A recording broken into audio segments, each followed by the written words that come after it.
So, it worked? I mean, you said sorry. Well, I had things I needed to figure out, and once I did, let's just say I know who I am now. Oh, duh! You're my best friend! Except now, you glow in the dark! Episode 10 starts with Percy about to blow Ripley's brains out, accompanied with a truly disturbing flashback of Percy and Cassandra being tortured by Ripley and the Briarwoods as they try and extract information on how to get below Castle Whitestone. His shot being pushed away by Cassandra, of all people, Percy argues with the group as to why they should bother keeping her alive. However, they manage to talk some sense into him for a short period, and then we get the smoke conversation. Pike looks deep into him, and the animation of Orthax shrouding his essence is just horrifyingly beautiful. Interrogating Ripley, she reveals that the Briarwoods have found the ziggurat and are about to begin their ritual for who knows what. Oh, and also, Ripley has been working on creating her own version of the Grun. Love a good teaser for future episodes.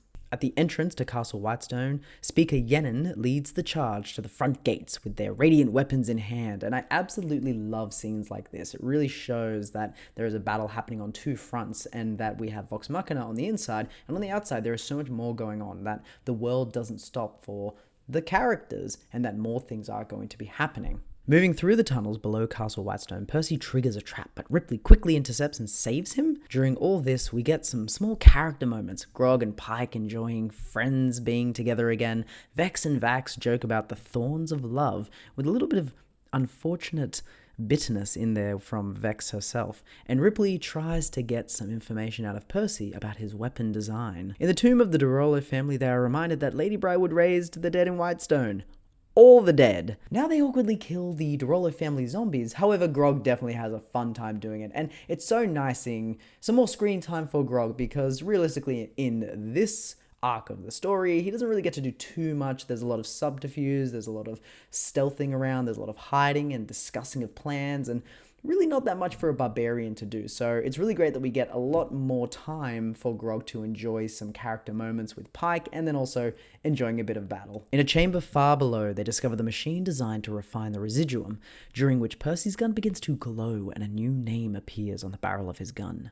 Cassandra Dorolo? The door begins to lock, and Vax does the classic rogue double dash, slips under the door, but unfortunately is charmed by Silas as Cassandra betrays everyone. Acid begins to fill the room. Grog and Pike try to break the door down. Keyleth almost stops the acid with her vines. Scanlan flies the group up on his hand above the acid, and as things begin to look dire, Vex slaps Percy back into reality, and the group begin to swing into action. Working together, Scanlan starts rocking out as Percy and Ripley find the release switches. The thing is, the last one is in the acid, and who better to deal with that than Grog Strongjaw, getting down butt naked, diving into the acid, burning away while Pike heals him, managing to get down to the switch. And look, I'm surprised that they even bothered to bubble out his Captain Winky. I thought this was an R-rated adult show. But on top of that, I really appreciate Scanlan having another hand to help him rock out and play his now magical electric guitar. The music also very fitting, so good to have. They all grab the switch and they pull at the same time, releasing it as the acid drains out. Vox Machina and the rest are now in hot pursuit to stop the Briarwoods and save Vax.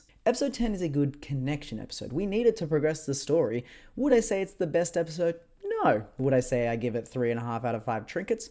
Yes. And the reason is, I really enjoyed the shrouded moment of Percy having Orthax over his soul, basically, where Pike was looking into it. I really enjoyed the character moments where they had these little conversations. I really enjoyed seeing Vox Machina actually deal with encounters that weren't incredibly deadly and just actually enjoy themselves again, even though they're in a dire situation.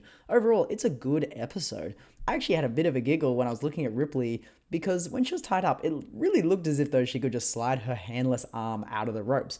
But on top of that, I actually think in the stream, she was able to get out whenever she wanted. It's just that at the end of the day, you'd die if you just tried running at the wrong time. Overall, it's a good episode, but I'm really just excited for episodes 11 and 12 to see how they wrap this all up. So until then, comment down below your thoughts. Go roll some dice until the next video.